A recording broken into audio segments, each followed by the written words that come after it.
Aquellos que corren.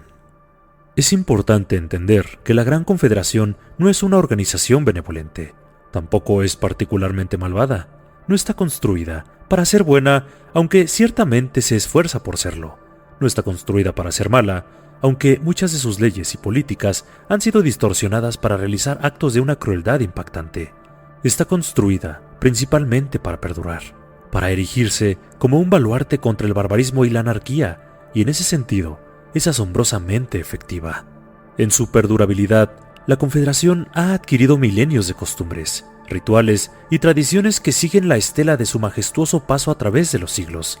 Sus burócratas pasan vidas ingratas abriéndose paso a través del pantano.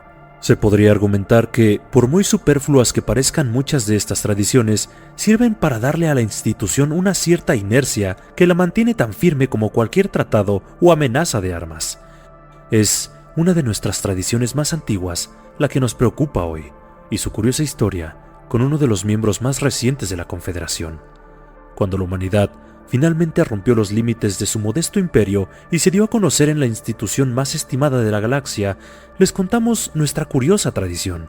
Cuando una nueva raza se une a las filas de la Gran Confederación, es costumbre adoptar un epíteto acorde con sus cualidades particulares.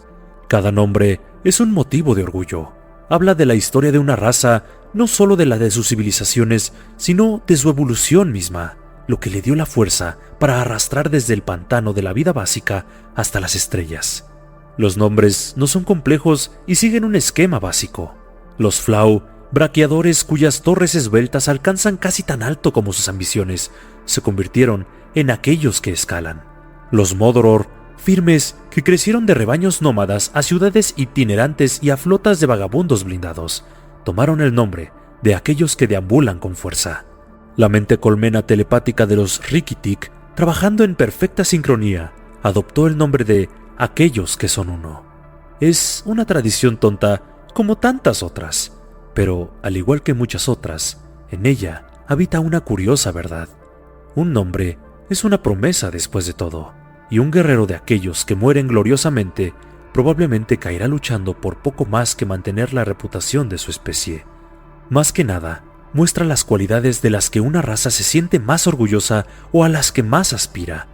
Hay quienes dicen que simplifica en exceso, encasilla o exagera, pero la tradición se ha mantenido firme a lo largo de miles de ciclos de paz y conflicto por igual. Así que, a pesar de sus raíces anticuadas, el tema de qué nombre elegirán los humanos dominó las discusiones de la Confederación durante varios subciclos. No solo fue una rica fuente de chismes, sino que su elección proporcionaría valiosas ideas para la diplomacia, acuerdos comerciales e incluso la industria del entretenimiento. Después de todo, aquellos que se acercan con cautela difícilmente serán atraídos por anuncios de juego de azar. Los humanos tomaron su decisión con una rapidez casi indecente.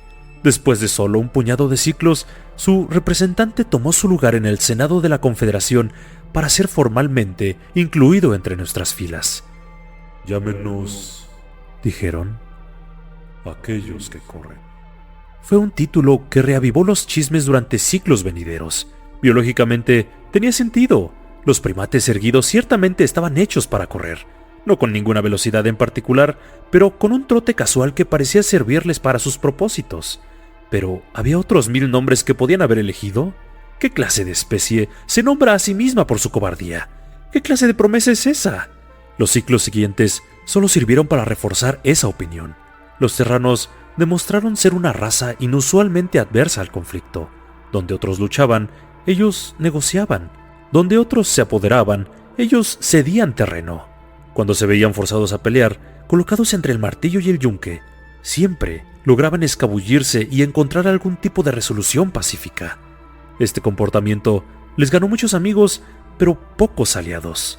¿Quién podría confiar en un cobarde para apoyarlos en una crisis cuando no se podía encontrar la paz? Cuando llegara el momento de tomar una postura, ¿quién podría confiar en aquellos que corren? Quizás fue el nombre lo que alentó a los Larashi al final. Ninguna especie disfrutaba de un lugar tan controvertido en la Federación como los Larashi. Una y otra vez han provocado conflictos y caos para su propio beneficio. Una y otra vez han demostrado su valía cuando la Confederación necesita la aplicación adecuada de fuerza bruta. Su evolución como depredadores ápice en manada se refleja en sus flotas de ataque relámpago y en su política despiadada. De una forma u otra, los Larashi se han ganado bien su epíteto de aquellos que azotan. Quizás sea injusto juzgar a cada individuo de una especie por la reputación de su raza. Ciertamente, ha habido Larashi conocidos por su bondad, su capacidad de perdonar, y cientos de ciclos con la Confederación podrían haberlos distanciado de sus prácticas más salvajes. Pero un nombre es una promesa después de todo. Los historiadores de toda la galaxia pueden apreciar la dificultad de identificar la causa raíz de un conflicto en particular. Los Larashi, ciertamente, estaban buscando expandir sus dominios, y los vírgenes territorios terranos eran tremendamente tentadores. Pero la familia real Larashi también enfrentaba disidencia dentro de su aristocracia y necesitaba una causa común para unificar las filas. Y, por supuesto, su poder económico había disminuido debido a una serie de sanciones comerciales recientes, y ansiaban una oportunidad para recordarle a la Confederación su fuerza militar. Pero también se podría argumentar que los Larashi simplemente lo habían hecho con muchas razas incipientes antes y estaban más que felices de hacerlo nuevamente. Aquellos de nosotros que simpatizábamos con los humanos nos dimos cuenta demasiado tarde de la cuidadosa red en la que los Larashi los habían atrapado a través de un centenar de disputas menores. Ciertamente, los terranos no tenían idea. Habían estado en la Confederación apenas un puñado de ciclos. Los Larashi habían navegado por su pantano legal durante muchos ciclos. Ajustaron la soga de la humanidad con gracia. Si los Larashi simplemente hubieran declarado la guerra a los terranos, podríamos haber mitigado el golpe. Hay una serie de estatutos y procedimientos de la Confederación establecidos para este tipo de situaciones, en los que las víctimas de los Larashi han confiado en conflictos pasados. Amnistía, reglas de enfrentamiento, ayuda extranjera y similares. Pero esto era diferente. El ritual es conocido como Karal. Enfrenta a un miembro de la Confederación contra otro, sin ayuda ni intervención de otros miembros. En teoría, permite la resolución de disputas sin desatar un polvorín de alianzas y contraalianzas. En la práctica, se utiliza con mayor frecuencia para separar a una raza vulnerable del grupo. Es una tradición salvaje de los primeros días despiadados de la Confederación. Pero como se ha dicho antes, la edad otorga inercia a la tradición, y ha demostrado ser frustrantemente difícil de erradicar. Declarar Karal requiere que se cumplan condiciones muy específicas que los Larashi habían diseñado cuidadosamente. Cada conflicto formaba una pieza de un elaborado cuadro que presentaba a los terranos como agresivos e injustos y a los Larashi como las víctimas, al menos en papel. Y en una institución tan terriblemente rígida como la Confederación, el papel era el testigo más eficaz. Cuando cada pieza estuvo en su lugar, lo único que quedaba era la declaración oficial de guerra, la cual procedieron a realizar con entusiasmo y aplomo. En el piso del Congreso de la Confederación, bajo los ojos de 1000 delegados, el senador terrano suplicó a los Larashi que reconsideraran. Dijo que eran una fuerza incipiente, que esta guerra y todo lo que sucedería a continuación definiría el futuro de ambas razas. El senador Larashi se rió en su cara. Una risa de aquellos que azotan pone nerviosos a todos los demás en la sala. Pocos depredadores logran ascender a la conciencia y la visión de sus crueles y afilados dientes despierta miedos primitivos enterrados hace mucho tiempo bajo la capa de civilización. Sacó un pergamino elaborado, la declaración oficial de guerra, y lo arrojó a los pies del terrano. Pronunció el desafío ancestral. Karal, Dijo: no nos abraces. Nuestros regalos son ahora espadas y cortan tus manos. No llames a tus aliados. Sus puertas están cerradas para ti. No demandes términos. Serán denegados. Huye a tus guaridas. Reúne tus fuerzas y haz tu postura. Estamos llegando. Los terranos tenían una flota modesta, capaz de ahuyentar a los piratas en sus rutas comerciales y, por supuesto, tan pronto como se declaró la guerra, comenzaron el largo proceso de producción de naves de guerra. Fábricas que no se utilizaban desde antes de la unificación de la humanidad cobraron vida, pero pasarían muchos ciclos antes de que pudieran formar defensas en sus mundos, y los Larashi habían planificado esta guerra durante mucho tiempo. De hecho, su acumulación de activos militares fue el tema de uno de sus muchos conflictos políticos con los humanos. Hasta que pudieran movilizarse adecuadamente, los Larashi tenían la libertad de elegir entre los territorios terranos. La única pregunta era qué planeta atacarían primero. Las estrellas de Córnico eran una elección tentadora. Estaban más cerca del territorio Larashi y serían una buena adición a sus dominios. Pero eran tierras vírgenes, subdesarrolladas. Podrían ser reclamadas con el tiempo después de haber quebrado la columna vertebral de las defensas terranas. La propia Tierra también era tentadora. La pérdida del mundo natal de una raza sería un golpe tremendo, uno que ha enviado a muchos imperios a una lenta espiral hacia la extinción. Pero la humanidad era muy consciente de su vulnerabilidad y se había preparado en consecuencia. Más de una cuarta parte de sus fuerzas estaban posicionadas para defender su sistema natal. Los Larashi podrían tomarlo, eventualmente, pero las pérdidas serían tremendas. Necesitaban un símbolo, algo que destrozara la determinación de la humanidad en un solo golpe rápido, algo que no defendieran adecuadamente, algo que daban tanto por sentado que no podían imaginar su pérdida. Podría haber tomado años encontrarlo, pero, como se ha dicho, habían planificado esta guerra durante mucho tiempo. El mundo natal de la humanidad aún se estaba curando lentamente de la erupción de su desesperado ascenso hacia las estrellas. Tomaría cientos de ciclos limpiar el veneno de sus mares y cielos. Ahora, más sabios, sus nuevos mundos fueron desarrollados con un ojo cuidadoso sobre sus ecosistemas. Pero, incluso entre sus compañeros armónicos, Avalon se destacaba. Avalon era su oportunidad de ser mejores. Los ciudadanos de sus ciudades eran guardias del planeta, no sus gobernantes. Los árboles se erguían altos, los animales vagaban libres y los campos de hierbas altas se extendían de un horizonte al otro. El planeta era un símbolo de todo a lo que aspiraban los terranos. O al menos lo era. Aquellos que azotan descendieron sobre Avalon como lobos sobre un rebaño. Por primera vez, sus residentes miraron hacia arriba para ver fuego en el cielo nocturno mientras los láseres atravesaban las escasas defensas. Los terranos lucharon con coraje, ferocidad y desesperación. No importó. En pocas horas, los Larashi habían tomado el planeta. Podrían haber secuestrado a los humanos nativos, enviándolos como esclavos. Podrían haber colgado sus estandartes en los muros de sus ciudades, tomado sus fuertes, saqueado sus tesoros. Aquellos que azotan podrían haber ahuyentado a aquellos que corren y gobernado cómodamente sus nuevos dominios. Pero un nombre es una promesa después de todo. No tomaron cautivos en Avalon, no reclamaron premios, no desembarcaron colonos, no saquearon recursos. Convirtieron las ciudades en vidrio con bombardeos de plasma e incendiaron la atmósfera misma. Los campos y bosques ardieron, los mares hirvieron y los animales dentro de ellos murieron desconcertados por su destino. La joya resplandeciente de la humanidad quedó como una roca negra y sin vida. Los Larashi hicieron un ejemplo del mundo. Enseñaron a los terranos una lección. No había ningún acto prohibido bajo Caral.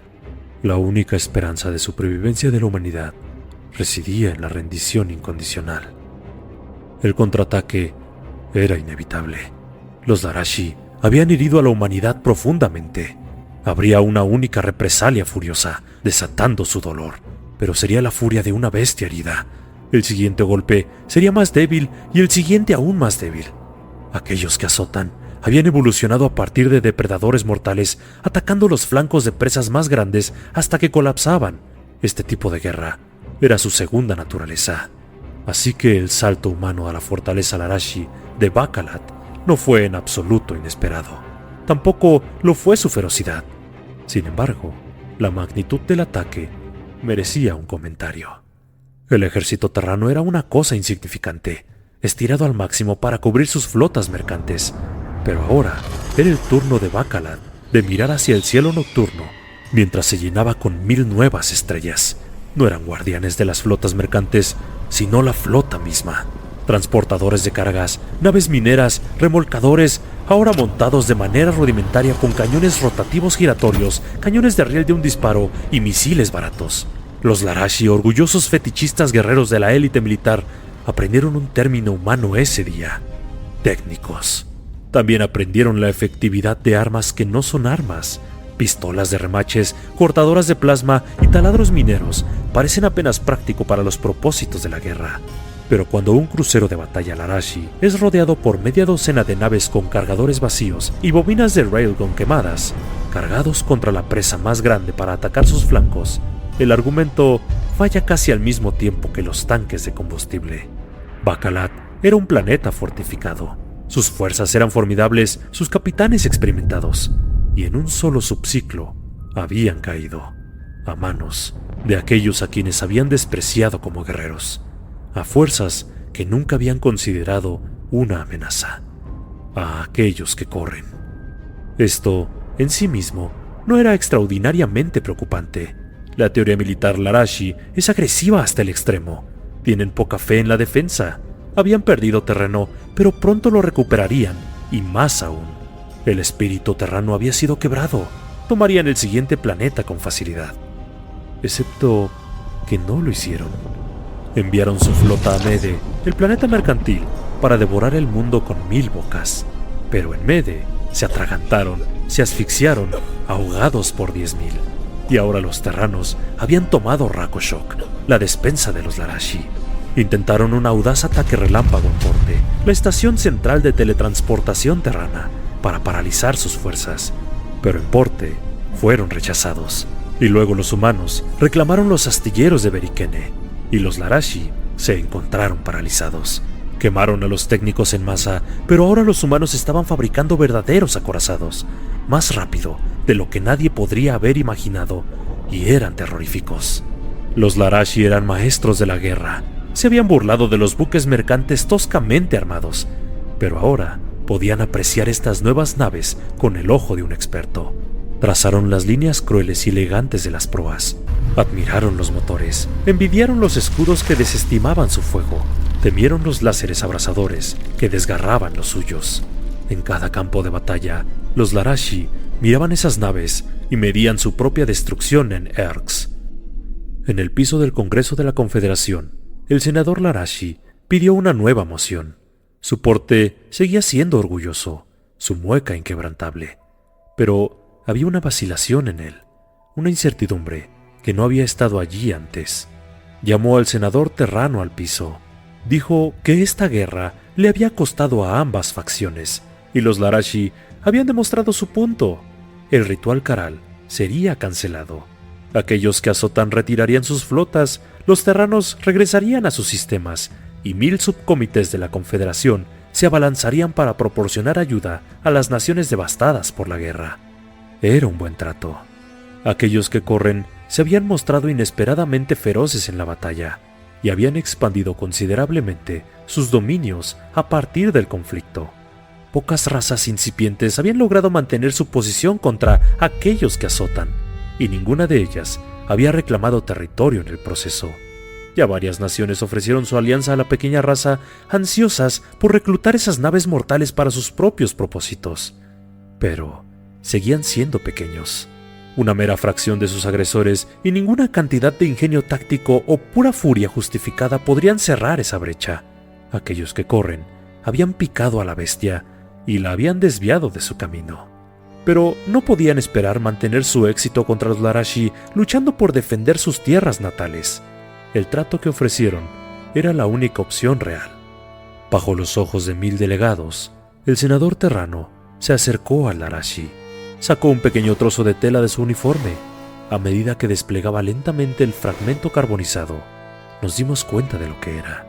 Extraído de una extensión de piedra ennegrecida y vidrio que se extendía de un horizonte a otro. Todo lo que quedaba de la bandera de Avalon. Lo arrojó a los pies del senador Larashi. Karal, Dijo: la espada corta en ambos sentidos. Tú comenzaste el ritual. Verás cómo termina. No llames a tus aliados. Sus puertas están cerradas para ti ahora. No demandes términos. Serán denegados. Huye a tus guaridas. Reúne tus fuerzas y haz tu postura. Estamos llegando. La guerra continuó. Los Larashi intentaron todos los trucos de guerra que habían aprendido en 1000 vidas, pusieron trampas elaboradas, desgastaron las flotas terranas, hicieron gloriosas últimas resistencias. Las naves de la humanidad, temibles acorazados que eran, aún podían ser engañadas, atrapadas, derribadas por la cantidad. Sus cascos quemados se convirtieron en una vista común en los territorios Larashi. Pero nunca fue suficiente. Los terranos tendieron sus propias trampas, lucharon tan bien como aquellos que azotan. Cada nave terrana que los Larashi quemaban se llevaba una veintena con ellos. Y más que eso, fue su pura e implacable tenacidad. No importaba cuántos fueran asesinados, llegaban más en una marea interminable. Al devastar a aquellos que corren, aquellos que azotan, se habían topado con algo completamente inesperado. Un igual en la guerra. O quizás un superior. Y esa fue la verdadera tragedia para los Larashi. Si hubieran fomentado a los humanos, unido fuerzas, podrían haber enfrentado a la Confederación misma. Pero en su orgullo, habían herido a una bestia, y ahora sentían toda la fuerza de sus garras. Lentamente, en silencio, nosotros y las otras naciones retiramos nuestras ofertas de alianza con los terranos. Los habíamos lamentado como víctimas, apoyado como desvalidos. Ahora los temíamos como monstruos. Tardíamente, recordamos lo que había dicho el embajador terrano. Esta guerra y todo lo que suceda después definirá el futuro de ambas razas. Recordamos cuán desesperadamente había suplicado por la paz. Solo ahora nos dimos cuenta de lo que exactamente había intentado contener. La guerra continuó. Los terranos abrieron un agujero en los territorios Larashi y se vertieron en la herida en masa. Aquellos que azotan no pudieron detenerlos, tanto como no podían detener las lunas en sus órbitas. La humanidad no azotó los planetas que capturaron, simplemente quemaron sus astilleros y zonas de lanzamiento, paralizaron su capacidad de movilización y siguieron adelante. A medida que trazaban una línea a través de los planetas, su objetivo se hizo claro, nada menos que el propio mundo natal de los Larashi, Catonant.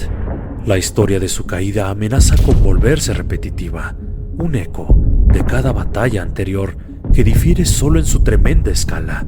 Los Larashi lucharon con coraje, ferocidad y desesperación. No fue suficiente. Vinieron una y otra vez, hasta que la órbita baja de Catonant se llenó de metal carbonizado y carne.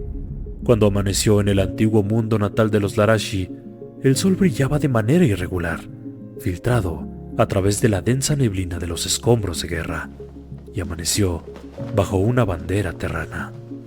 La guerra continuó. Catonant era suyo. Habían herido profundamente a los Larashi. Hubo un contraste furioso, por supuesto, pero fue la furia de una bestia herida. El siguiente golpe fue más débil, y el siguiente después de ese también.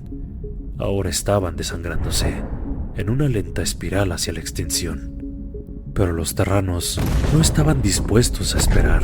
Habían tomado el mundo natal, es cierto, pero no responsabilizaban a un planeta por el genocidio de Avalon. Tampoco culpaban a toda la raza Larashi por el crimen de guerra. No, sabían dónde colocar esa culpa. La familia real Larashi, cuya palabra ha sido ley desde tiempos inmemoriales, fue bajo sus órdenes que Avalon ardió. Sin embargo, llevarlos ante la justicia resultó difícil. Antes de que la primera nave terrana apareciera en los cielos de Catonant, la familia real se había escapado silenciosamente a un sistema vecino. Su ausencia no pasó desapercibida para los defensores del planeta. De hecho, fue un factor nada despreciable en su derrota. Aún así, a la humanidad se le había negado su verdadero objetivo. Así que tomaron ese sistema también. Una vez más, la nobleza huyó, y una vez más los terranos lo siguieron. Cuando ese sistema fue tomado a su vez, la familia real se dividió para tener mejores oportunidades. Algunos se disfrazaron y se escondieron entre la población Larashi. Algunos pagaron enormes sobornos a otras naciones para que los acogieran, en violación del antiguo ritual. Algunos buscaron refugio con los piratas en los márgenes exteriores que no prestaban ningún servicio a Caral. Aún así, la humanidad no cedió. Donde la fuerza bruta no bastaba, recurrieron al ingenio. Sus agentes infiltraron sus refugios y rastrearon a cada miembro ofensivo con una habilidad que rayaba en lo sobrenatural. Aquellos que se escondían entre los suyos fueron extraídos. Las naciones que los albergaban fueron confrontadas, amenazadas con la expulsión a menos que fueran entregados. Aún así, la fuerza bruta tenía un uso. En los márgenes del espacio conocido, los terranos devastaron las flotas de forajidos con una crueldad que aquellos que azotan podían respetar. Habían comenzado la guerra luchando contra piratas. Ahora, en sus últimos días, se encontraban luchando contra ellos una vez más. Pero ahora empuñaban una intención y una furia que los forajidos nunca habían visto. Cada escondite oculto fue desarraigado y quemado. No pasó mucho tiempo antes de que entregaran a los nobles para detener el derramamiento de sangre. Y aún así, la guerra continuó. El último miembro libre de la familia real Larashi, el hijo del rey gobernante, huyó al último refugio que tenía, el planeta Outblot, cuya atmósfera iónica única hacía que entrara en cortocircuito cualquier tecnología más avanzada que un palo afilado. Su nave se convirtió en un casco muerto, sus herramientas destruidas. Aterrizó en la superficie de Outblot con nada más que un paracaídas y su piel. Un viaje de ida en todos los sentidos. Pero eso estaba bien. Era de aquellos que azotan, evolucionado para ocupar su lugar en la cima de la cadena alimenticia. Outblot era un mundo dominado por llanuras secas y azotadas por el viento, pero se podía encontrar casas si uno sabía dónde buscar. Podría sobrevivir aquí, un príncipe desterrado, y mantener un fragmento de su orgullo. Los terranos no se atreverían a perseguirlo hasta Outblot. Cualquiera que lo persiguiera no regresaría. Tendrían que contentarse con dejarlo en el exilio. Mantuvo esa certeza cerca de él, lo calentaba en las noches frías, le daba consuelo en la soledad, lo mantuvo en marcha durante casi un ciclo completo, hasta que vio descender la nave terrana y sintió que se marchitaba en su pecho. La nave se estrelló, como siempre lo hacían, pero, como el príncipe, su piloto aterrizó a salvo. Una sola mujer humana, que no llevaba nada más que su traje de vuelo y un cuchillo, miró los restos de su nave, su única esperanza de un viaje de regreso a casa, y luego volvió a ver a las llanuras interminables, y comenzó a correr. Se cuentan historias de la larga persecución entre aquellos que azotan y aquellos que corren. Si estuviéramos en una era más romántica, habría sido material para mitos. Tal como ocurrió, fue relegado simplemente a los archivos históricos y a la melodrama. Continuó durante siglos. Un planeta es una extensión inconmensurablemente grande para viajar a pie, y aunque la Terrana había aterrizado lo más cerca posible de la nave de Larashi, eso lo redujo a solo una fracción de lo inconmensurable. No tenía dispositivos con los cuales rastrear al príncipe, ni vehículo ni medicinas. Pero, nuevamente, él tampoco. Los Larashi son depredadores de emboscada, diseñados para explosiones rápidas de velocidad. Salen disparados hacia su presa con puras garras y dientes, en esa breve persecución que determina la vida o la muerte. Un Larashi lento puede superar a un humano rápido en su peor día.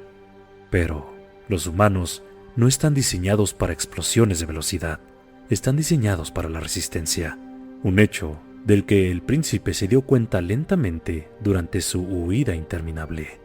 La Terrana corría lentamente, pero simplemente no se detenía. El Larashi corría hasta donde sus piernas doloridas podían llevarlo, pero cada vez que se detenía a descansar, la distancia entre ellos se cerraba. Simplemente no podía escapar de ella. Tampoco podía evadirla.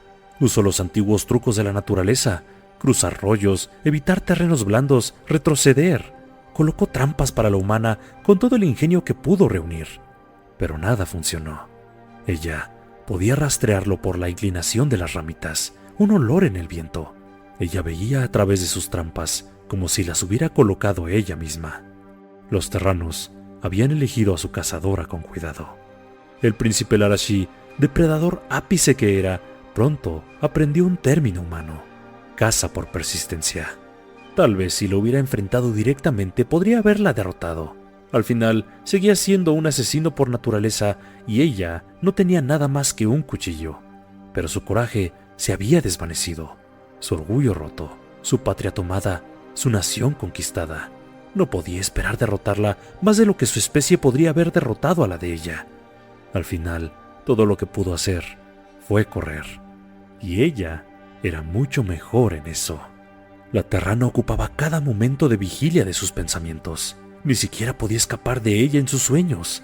Ella se acercaba más y más, hasta que él se agotó, hasta que se arrastró desesperadamente por el desierto, hasta que finalmente colapsó. Cuando ella finalmente llegó y puso el cuchillo en su garganta, casi se sintió agradecido. 10 años después del día en que la nave Terrana se estrelló en las costas de Outlaw, se abrió un agujero en la ionosfera protectora del planeta. No por mucho tiempo, apenas el tiempo suficiente para que una pequeña nave descendiera a la superficie y regresara. Pero, incluso mientras aterrizaba, se podían ver dos figuras, una humana y su cautivo Larashi, llegando al sitio de aterrizaje predeterminado. La tecnología para desafiar la atmósfera carcelaria particular de Outlaw no está más allá de la imaginación. Podría lograrse con un vasto equipo de científicos con la motivación adecuada, pero es un gasto extraordinario de tiempo y recursos para capturar a un solo individuo. Parecía un colofón adecuado para el conflicto más revelador de la humanidad, las distancias a las que llegarían para vengar sus injusticias. Y al fin, la guerra terminó. Observamos con fascinación temerosa cómo los humanos determinaban el destino de los Larashi. La raza estaba completamente a su merced. Podían reclamar todo su territorio como premio de guerra o convertirlos en vasallos. Por otro lado, esclavizar a toda la población no estaba fuera de discusión, ni tampoco un exterminio completo. Ningún acto estaba prohibido bajo Caral, y los terranos se habían demostrado como una especie despiadada. Pero los humanos no hicieron ninguna de esas cosas.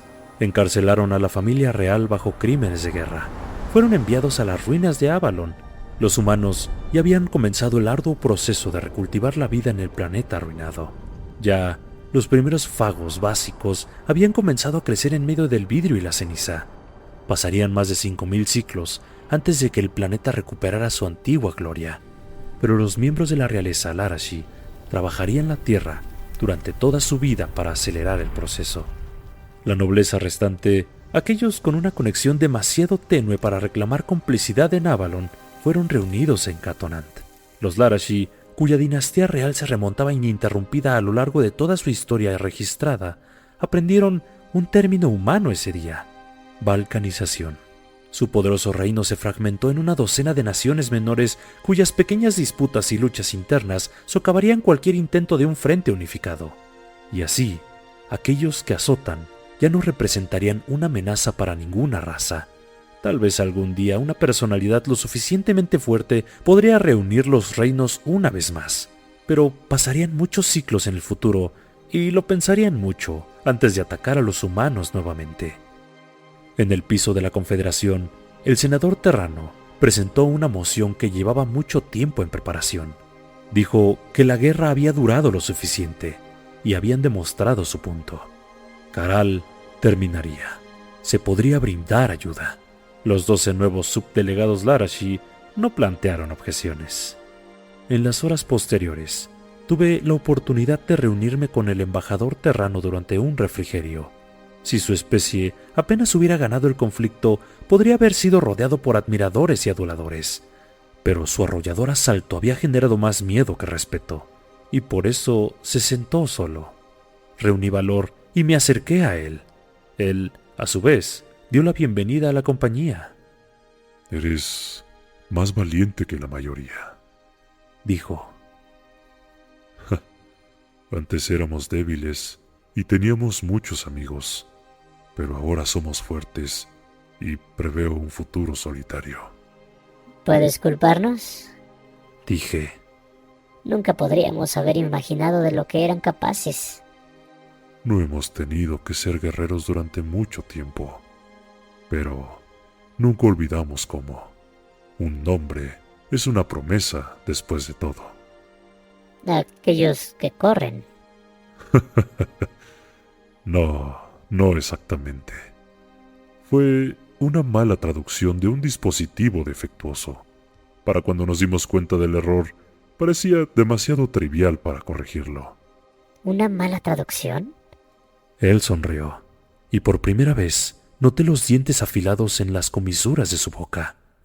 No es aquellos que corren, Dijo. es aquellos que persiguen.